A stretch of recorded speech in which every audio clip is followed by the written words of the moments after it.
Kaya ko siya ginawang chief of police sa Albuera dahil nung nanalo si Pangulong Duterte, hindi pa siya nakaupo sa as president. Meron pumunta doon na mga tao galing sa Albuera. Kasama doon yung, hindi ko alam kung incumbent or former mayor de la Serna, pumunta kay President Duterte at humingi ng tulong na, sir, sana sir, ma-address mo yung problema sa droga namin sa Albuera. So, tinawag ako ni President Duterte, pinuntahan ko siya, at nandun itong mga tao na ito, pinakausap sa akin. Sabi ni President Duterte, ikaw na bahala itong mga tao na ito, may problema sa Albuera. So, sabi ko, anong nyo? So, yun nga, droga. So, sir, sabi na, sir, meron kami sanang pakiusap sa inyo na kung pwede, itong tao gawin yung chief of police doon. Kasi lalaban talaga ito at matino ito na tao. Bilang chief of police po ng Albuera, Leyte, ano po ang inyong naging duties doon bilang chief of police?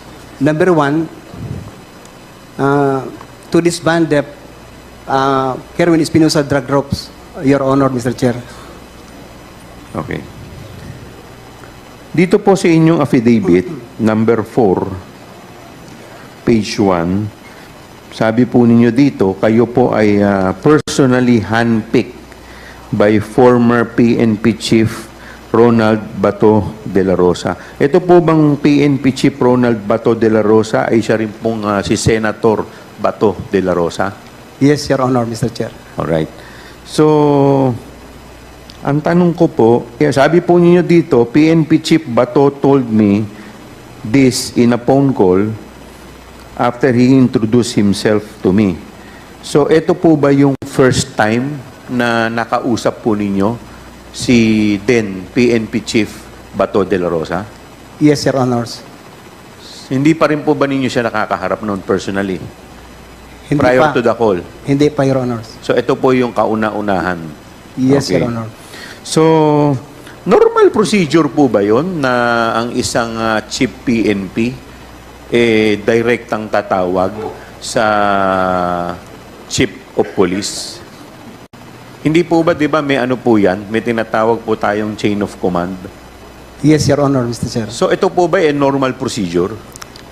Hindi normal, Your Honors. Hindi normal yung Yes. pagtawag po sa inyo ng diretsyo Yes, ni Your Chief Honor. PNP Bato de la Rosa. Yes, Your Honor. Bakit po ninyo nasabi na hindi po normal?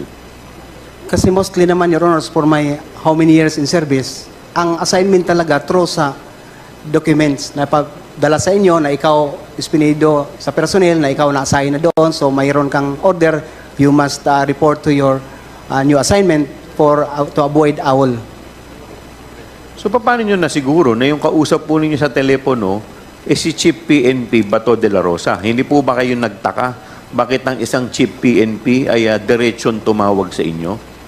Your Honor, to tell here the truth, kung ikaw tawagan ng Chief PNP, hindi magtaka, Your Honors, because masayahan ka. Ma-impress ka na ikaw, ang liit mo, major ka lang ang rango mo, tinawagan ka ng Chief PNP. Nagpakilala naman siya, Your Honors, na siya si Chief PNP Bato de la Rosa, ang bagong hipi ngayon, tapos yung mayor na sa tabi niya na nag-request, nakikilala ko, Your Honor. So, nung time po na tinawagan kayo, at that time, ang rango po ninyo is major. Major, yes. Pas major, tama po ba? Major, Okay. yes, Your Honor. So, nung kayo po ay nagkausap ni Chief PNP Bato de la Rosa, ano po yung mga specific instruction niya or marching order po sa inyo? Ang instruction lang na tulungan mo ako, Juby, at saka si President Duterte, about this war against illegal drugs. So, dapat galingan mo, ha? Ikaw ang i-assign ko as Chief of Police ng Albuera. So, dapat mawala na yung mga drugs sa Albuera. So, Your Honors, yun yung natandaan ko. Meron po ba siyang sinabi kung paano mawawala ang mga drugs sa Albuera? Any specific instruction? Your Honor, Mr. Chair, ang police, isa lang ang word, general word na ibigay. Lahat alam na namin ang isang meaning din. Ano po yun? Pag sabi na mawala, kasali na yung mamatay, mamatay. That is very obvious for us, an officer, So pag Your Honor. sinabi po sa inyo na mawala, ibig sabihin, mamatay, tao po. So, by all means, Your Honor. By all sasabi means. ko. Yes. Okay. Unang-una, kaya ko siya ginawang chief of police sa Albuera dahil nung nanalo si Pangulong Duterte, hindi pa siya nakaupo sa as president. Merong pumunta doon na mga tao galing sa Albuera, kasama doon yung hindi ko alam kung incumbent or former mayor de la Serna, pumunta kay President Duterte at humingi ng tulong na, sir, sana sir ma-address mo yung problema sa droga namin sa Albuera. So tinawag ako ni President Duterte, pinuntahan ko siya at nandoon itong mga tao na ito, pinakausap sa akin. Sabi ni President Duterte, ikaw na bahala itong mga tao na ito, may problema sa Albuera.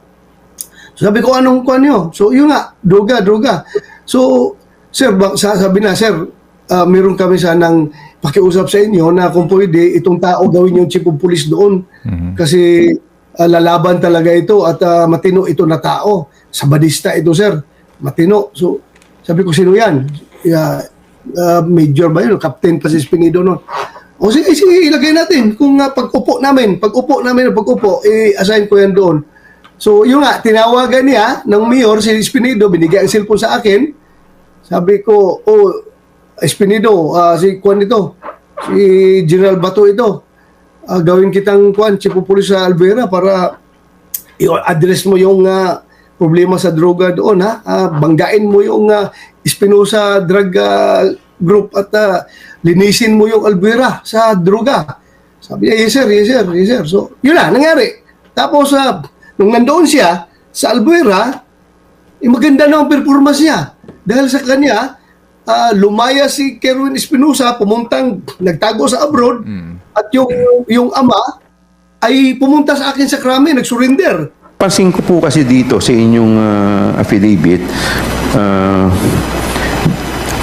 unang-una tinawagan po kayo ng personal ni General Bato.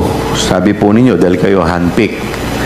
Dito po sa number 6 ng affidavit ninyo, sabi ninyo, si Chief PNP Bato po ay tinurn over sa inyo si Mayor Espinosa. And then, dito rin po sa sa number 12, page 3 ng inyong affidavit, sabi ninyo, I personally reported to PNP Chief De La Rosa at his office in Camp Crame. Yes, Tama Your po Honor. ba? Okay. So yun, nag-surrender. Sabi ko, bumalik ka doon sa, harapin mo yung kaso mo, bumalik ka doon sa Albuera. Ngayon, si Espinido, ginamit namin intelligence na monitor na doon may mga OFW na tumulong sa atin na malocate si Kerwin Espinosa sa Dubai. Nagdala ako ng tao doon para makipag-coordinate sa police doon sa Dubai na dadalhin si Kerwin dito pabalik. So, kinasama daw ng loob niya is hindi turn over sa kanya. I-turn over sa'yo na hindi mo man ito operation ng EIDG at CIDG na kunin siya doon sa abroad. So, automatic, dito siya sa krami, imbestigahan siya ng EIDG at saka ng CIDG. So, yun ang nangyayari, sumama ang loob niya. At yun nga, if you can remember, nung isang hearing nung, isa pa to sa kinasama ng loob niya, isang hearing nung ni Senator De Lima noon na napaiyak pa ako doon sa hearing dahil sinabi ni Kerwin Espinosa na pati daw si Espinido ay humihingi sa kanya ng pera. Yun, sinusuportahan daw niya. Kaya sabi ko, si Espinido na nga lang katiwalaan ko dyan sa pera. Tapos yung pala, tumatanggap rin pala ng pera. Kaya napaiyak ako doon sa hearing. Kasama ng loob ko. Pagkatapos ng hearing ko, pinuntahan ko si Kerwin Espinosa doon sa AIDG headquarters. Kinaro ko talaga, totoo ba talaga yung sinabi mo kanina na sa hearing na si Espinido tumatanggap ng pera. Ang sabi naman ni Kerwin Espinosa, sir, pasensya na sir, nasabi ko lang yon dahil nasama ang loob ko dahil namatay yung tatay ko. Kulungan, namatay, ni-raid ng CIDG. So, ang sabi niya, nasabi ko lang yun sir, pero ang sa totoo lang siya, si Espinido, hindi yan tumatanggap. Yan siya, pag tinix ko yan siya, sir, sir, may kailangan ka ba? Ay, suportahan kita. Anong mga kailangan mo dyan? May padala kita ng pera. So, masagot daw si Espinido ng mga Bible verses. Bible verses na sagot ni Espinido. So, sabi ko, hindi pala talagang totoong tumatanggap si Espinido ng pera. So, yun, nagsimula na yung sama ng loob niya. Tapos ngayon, ito na yung problema sa since successful siya dito sa pagbangga niya sa Albuera. Ngayon, pumunta naman sa opisina ko ito si dating congressman Waminal, ngayon gobernador na ng Misamis Occidental, kasama yung mga mayor niya. If you can remember, isang mayor doon kasama niya, if I can remember, si David Navarro, yung mayor na na pinatay doon sa Cebu. May mayor Navarro na napatay doon sa Cebu. Kasama niya, lahat silang, maraming mayor ng MISOC pumunta sa akin. Nakiusap, sir, baka pwede yung ginawa niyo sa Albuera na nalinis, baka pwedeng gawin rin to sa Kwanser kasi grabe ng problema namin dito sa MISOC. Malakas talagang droga dito at yung si Mayor Paruhinog mismo ang drug lord. So sabi ko, sige, anong gusto nyo? Hindi ko na makuha yung specific na pag-usapan namin para kung sila ba nag-request na si Espinido dalhin doon sa Usami City or ako nagsabi na sige, dalhin ko si Espinido dyan para masolve yung problema niyo. Padala ko dyan. So tuwang-tuwa sila. Sila si Congressman Waminal. Ngayon, gobernador na. Pagdating ni Espinido doon, yun, nag-operate ang sa EDJ doon sa siyang chief of police area, kasama siya sa operation. Yung yung problema sa droga doon at sumikat si Espinido doon ng gusto. So, isa pang kisinama ng loob niya nang nandoon siya. Wala na ako retired ako as chief PNP noon, pumunta na ako sa Bucor. Tapos nung nasa Bucor na ako, nagreklamo yan siya na bakit daw siya i-relieve after sa ginawa niya accomplishment, bakit siya tanggalin. So, tinawagan ko si Chief PNP Oscar Albialde. Sabi ko, Bok, bakit nyo i-relieve si Espinido? Kasi tumawag sa akin, nagpatulong, bakit daw siya i-relieve na maganda naman performance niya doon. Sabi ni Albialde sa akin, Bok, may clearance ito kay Secretary Anyo dahil may letter yung mga signed by mayroong yung isang suna 28 yung nasuna ni President Duterte. Pagkatapos ng suna, mayroon daw lumapit sa kanya na isang congressman doon sa MISOC, nagbigay ng letter, copy fornis daw siya, address to Secretary Anyo as DILG Secretary na kanila nireklamo si Espinido na dapat tanggalin daw doon dahil sobra na daw abuso. May mga, yun ang pagkasabi ni Albayalde sa akin, hindi mo sa akin na susulat. Sabi ni Albayalde, Bok, ang mga negosyante ng Usami City, may mga nag-sign ng letter, petition against Espinido, dahil nga, umabuso na daw ito, para na daw mayor doon, at kung ano-ano nang pinaggagawa, yung mga construction materials daw, mga pintura, mga ano pang materialis daw kinukuha doon sa kanilang mga tindahan at hindi nagbabayad. At may threat pa nga daw nga kung gusto ninyo, kung sinisigil nyo ako, baka gusto ninyo, may mangyari sa inyo. Yun lang sabi sa akin Albayalde noon. Sabi ko, siguro, kausapin mo yung mga business doon na kailangan natin si Espinido doon dahil kung baka mabubuhay uli yung Paruhinog group kung mawala si Espinido doon. So in short, hindi natuloy yung pag-relieve sa kanya doon. Hindi natuloy pag-relieve sa kanya doon. Tapos ngayon, mayroon na naman siya binanggit na bakit daw siya sinama sa watchlist daw, merong derogatory report doon sa DI sa kanya, gano'n.